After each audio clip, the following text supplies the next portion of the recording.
Hi, my name is Barb Greenberg, and I was in my 50s before I started writing. And the catalyst that got me on this journey was in 1998, my younger college-age daughter had graduated. She put on her backpack, and with a few friends, they got these cheap student tickets, and as long as you were going the same direction, it was the same ticket.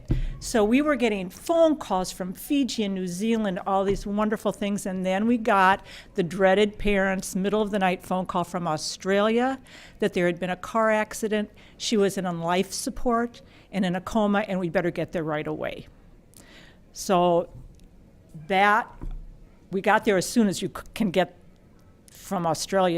from Minneapolis to Australia. She is an absolute miracle child. She was in a coma for 10 days. We were there for a month. During that time, I noticed very odd behavior by my husband, and I thought, oh, that's stress. That's stress related.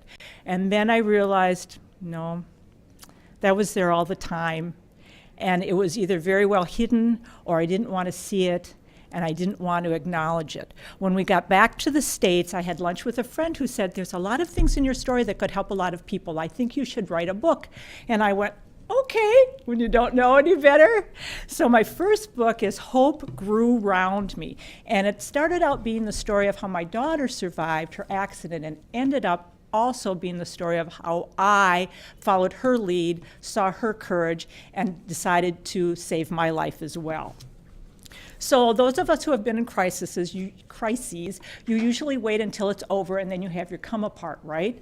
So I thought, okay, she's better, she's safe, here I go. I'm gonna explode and cry and scream and yell. But instead, I was curling up daily on the sofa for naps. It didn't feel ominous. It felt safe, like climbing into a lifeboat every afternoon.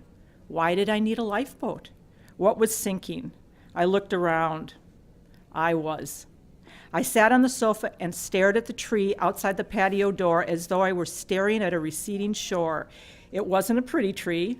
It was small and bent awkwardly from the weight of heavy winter snows, with thin branches and few leaves. The neighborhood birds always came to sit and visit, flying off briefly only when the squirrels chased each other across the fragile limbs.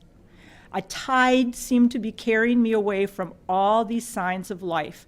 I rolled between waves of joy and grief, gratitude and terror, relief and fear.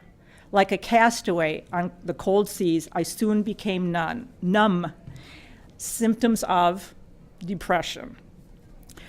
And I did go to a therapist. She said, well, if your body's telling you to sit on the sofa, that's a really good place to be. You should listen to your body.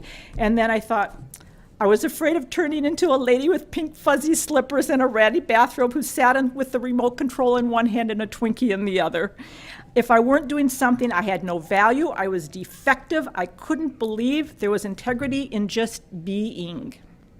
I was convinced that if I heard voices, they would tell me what to do to change the world. They wouldn't tell me to go sit on the sofa. But I did heal. And that was the wisest thing to do, was for me to sit on the sofa, because the journey down into yourself is a very sacred journey.